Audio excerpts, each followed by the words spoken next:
We started off running on the ground, falling off branches in seconds, and trying to scale the wall but falling immediately.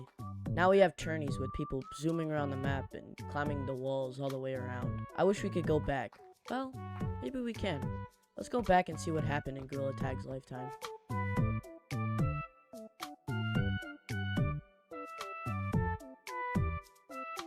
So this video is heavily inspired by the entire history series, link in the description. You should also check out this other person who made a video very similar to this one. Subscribe to them. Also, this video was not made to attack Lemming. I think he's doing a great job, and any mean things said are jokes. Also, just don't take anything I say in this video too seriously. So Gorilla Tag is a game made by Lemming, an ex-pro in Echo VR, a weird zero-gravity version of Frisbee Golf. He then decided to make a game. It was a physics-based game where you could use your hands to move. Kinda sounds similar to a game. So anyway, he worked on this game and made some progress making the physics, while also making the map. Note, the game at this time had no name, and the player model was a robot. Yeah, Lemming decided later in development to make the player model gorillas. But what were we supposed to do in this game, said the players. Just run around and talk to each other? We already had this. It's called VR Chat. Fine, said Lemming. You can play tag or something. So then, Robot Tag is born. Wait, that's not what the game is called. Shh, we'll get there. Just wait. But yeah, Lemming then finally decided to do gorillas. I'm assuming that he changed it to give the game more personality, and monkeys are cool. So on February 1st, the first trailer released, and the only one. People didn't really know about this game, but this got some people interested. The game released on the 12th. It is the first time the public could play the game because the game had no alphas or betas, even though it's still in beta. When any new game comes out, people aren't very good, obviously. People played it for a while, and the game had amassed around an average of 120 players, which is actually pretty good for a VR game. This game got a good amount of clout from YouTubers and TikTokers, just making videos on how fun the game was and funny things people say. It was a fun time of people just monkeying around. Somehow I already got bored of Forest, even though it's only been 14 days. Try out the new map Cave. There is also DLC, but only for people on PC, not for you weird Quest users.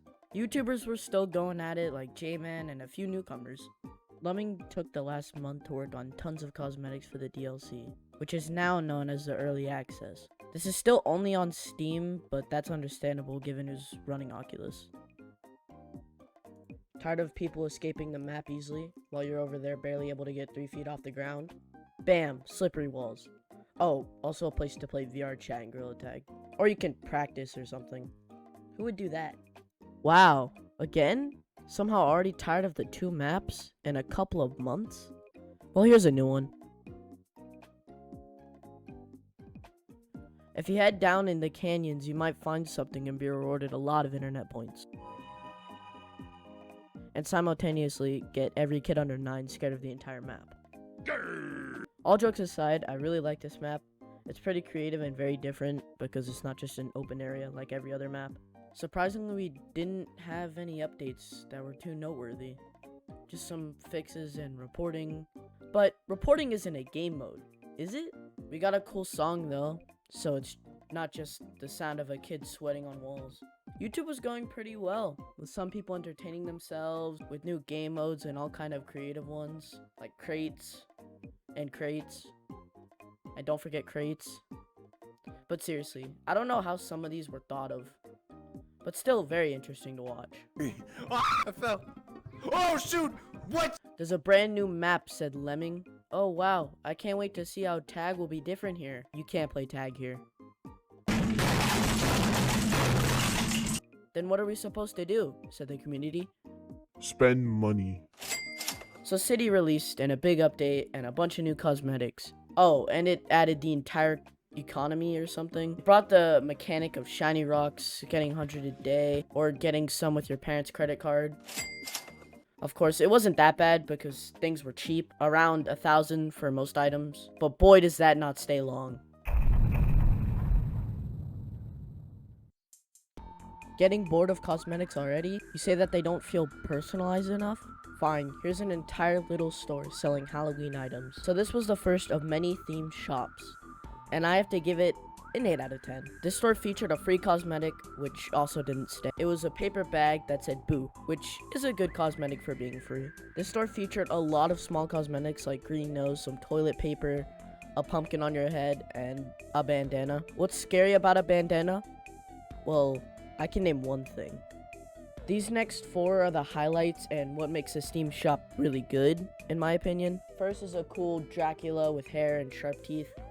Next, we get a clown with the iconic classic red nose.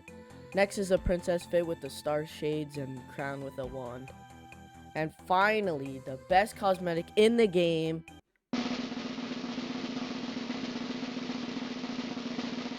the wolf stuff. I'm not a furry. I just really like the claws, and seeing the snout in your POV is really cool. I don't think I've ever seen people wearing this stuff. The only thing is the paper bag, but nothing else. I would say it had something to do with the shiny rocks being released only 2 weeks prior, but that's 1,900 plus the starting 500. But also how long the event lasted, I don't know enough to get something. Look how much a whole costume costs. Only 2,000 to 2,500. An umbrella now costs 5,000. It's Halloween, but it's not scary enough, said the players. Alright, fine. It's nighttime. Now go away, I'm trying to work. Well, now that Halloween is over and almost winter, I'm going to make the map look like fall. And no more nighttime. Remember how fun those cosmetics were? Yeah, let's do that, but actually put some effort into the little ones. So I would rate this store a 5 out of 10. There were only 4 cosmetics, but the turkey leg was a holy grail. Anyone who had this in the lobby, instantly the highlight of it. I at least thought the finger turkey puppets were cool. The turkey leg was only a holdable, while the Halloween ones came with a bunch of different stuff. And the turkey leg costed a little more, being 3,500, which isn't too bad, but it's a pretty good cosmetic, so I give it credit. So I was looking through the Gorilla Tag update history and stuff to make this video, and found out that Lemming fixed a glitch that caused dead flying monkeys.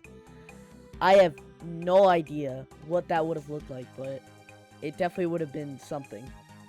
Alright, we're getting a little bored. What's in store, said the player base. Oh, what? Oh, here's some more cosmetics, said Lemming. But we want something new with gameplay. Oh, okay. Here's a snowy map. Well, that's not really what we want. Oh, wait. This map's actually cool. So yeah, Lemming made the map snow and the leaves fell. And yeah, you can tell why this is the best map. Just because of how it looked different and the leaves don't block your vision. Except these lights. These lights. You like pinch climbing? Too bad! You can't because there's lights in the way. Anyway, the cosmetics were pretty good. I rated it 7 out of 10. It's pretty good, but nothing really amazingly good. Candy cane pretty cool. Snowman, present, cool things. Also, what made this map cool, and what I missed the most about the current map, is there was a new thing added to match the season. Like Christmas had a Christmas tree. It gives the game charm and also creates new routes, which spices up the game a little. Getting bored of that one little sweat wall climbing and never getting tagged? We'll try out the newly added mode. You won't have to worry about getting him because you aren't told to. This game mode was cool. I like the fact that if someone is too good, they can be slowed by other monkeys. Just make sure not to piss anyone off because they'll somehow get the whole lobby to slow you until you get tagged. So Gorilla Tag has a pretty good amount of players, which it's definitely grown. There are some pretty good players out there. Lemming's game has a good few players, but let's ruin that. So it's Christmas Day. You wake up, head downstairs with your parents, and open your presents, hoping for that amazing Oculus Quest 2. And you get an ugly sweatshirt. So yeah, Oculus Quest 2, where an average Christmas present would be an understatement. So yeah, right after Christmas, Gorilla Tag exploded. Getting in countless players, everyone bored of their 2 games, look to see a free game, and then they find Gorilla Tag. But with so many new players, is one drawback. Children. Children are the worst. Well, the annoying ones anyway. The YouTube community was great, tons of great videos with interesting ideas, mini games, cool jukes, new routes, mods, all kinds of things. The winter update. New store? What's in it? Oh, just some earmuffs and an icicle? That's not that creative. Want the only good cosmetic in the store? Well, that's too bad. If you join on Christmas, You won't have enough. I give this shop a 5 out of 10. Only thing that saves it is the icicle. Wow. New shop. Cool. Wow, would you look at the date? This seems familiar. Oh yeah, that's when Gorilla Tag released. And to celebrate, we are given free cosmetics. Some cool thumb hats and a badge. Pretty cool. So sometime in between this update and the next, there was a new beta, which added slides. And it was a test, but definitely one of the weirder ones. Bored of the same 3 game modes? Well, here's a new map. It's actually pretty cool. It introduces a big slide that people would just camp in, starting off great. I think the problem with these maps, and why people don't play them often, is because of how big they are. And the mountains one is the biggest yet. Tired of going into competitive queue, and there's some 5-year-old asking to play mini games? Well, this newly introduced platforming section to get the queue should stop them. And it's done nothing. I get the idea behind this, but like, how is this supposed to prevent anyone from getting into competitive? It's way too easy. And you can cheese the hardest part with Rock Monkey. Every time a new update would come out, someone would be saying about how only people played it for a week. Which is true, but I don't know about you, but I still play them sometimes. I do think they are definitely played less, but not completely untouched. St. Patrick's Day cosmetics. The only reason I'm talking about them is because of 4-leaf clover. This thing isn't great. It doesn't really bring anything interesting to the table, and it costs $3,500. I don't want to come off as I hate the theme shops, but they aren't really interesting enough to talk about, but I think they can be cool. So you know how the tree leaves kind of get in the way when branching? Yeah, well, we made it worse. Why? Said the player base. Because it looks pretty, said Lemming. Alright, that's fine. So there hasn't really been any updates, but now it can be nighttime or daytime. This is revolutionary stuff. So around this time, if you go into forest, you will see a section of the wall kind of open a little, and this is known as a secret tunnel. We'll get back to this. So it has been so long since anything that people were excited for some new cosmetics, and they were actually pretty good. They were mostly rain gear, but they had umbrellas which you could open. This was pretty cool at the time, but don't worry about the price. It's only $5,000, as opposed to most other holdables being around $3,500. Rain. Wow, it's been a while, man. Time flies when you're not playing Gorilla Tag, said the player base. So what? We just got some new cosmetics? Oh, there's a campfire. I can't wait to see the new oh, wait, it doesn't have one. So they also added guitars and drums, which actually make sound, and I'm still waiting for a video with a Gorilla Tag band. But other than that, nothing really changed. The game has been the same for almost half a year.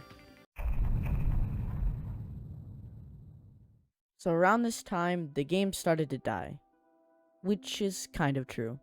The game was fine, but what wasn't was the fan base. The YouTube. Oh, the YouTube. It was horrible. Where do I even start? So first off, this isn't Lemmings or the game's fault, but big YouTubers, the ones who would support the game until its dying breath, got targeted. People got a software to track their account and what code they were in, and then they would join the code and lag it out. This would make making content impossible. This happened to big creators. J-Man Curly, VMT, Apollo, Cracker, Mosa, Styled Snail, and a lot more. VMT got some of them to tell him why they were doing this, but I just don't really see how this is Lemming's fault. Obviously, you should put care into the game, but it's not his fault that modders are modding. He fixed it, and it did take a while, but he fixed it. I understand updates don't take 5 months, but he was probably in a dark place. Obviously, we don't know much, but if you send death threats, or even threats at all, first, if you think that is okay, then there's something wrong with you. Second, that's just gonna make him want to work less. So yeah, in between May and July, things really got worse. The good content creators couldn't do anything, and the smart ones made everything worse. Content got lazy. If you look up Gorilla Tag on YouTube, all you would see is the same argument about how the game is dying, or a prediction on the summer update. All it was predictions, predictions, predictions. and they would always word it to make it feel like it happened and to get on just to be lied to. The summer update finally releases, and the YouTube community goes wild. Instantly, thousands of videos go up about the update. If you just go look at the theme shop, then you see the content of all of them. Every prediction was wrong. No new map, no new game mode, and the secret tunnel is still not open. I think this thing is going to stay shut forever, but there really wasn't anything new to play, just cosmetics which were cooler being given physics, but not much to do. But there was hope, with betas of a new game mode battle. It was fun, cool, and great. I loved destroying everyone, popping all their balloons, and running away like nothing happened. Later on it went away, and I was excited to see its return. September 22nd, 2022. Battle mode comes back. Oh my god, I'm here. Battle mode. It's finally back. Oh my god, I can't wait to play it. Wait a minute. It's teams? I don't want to play this.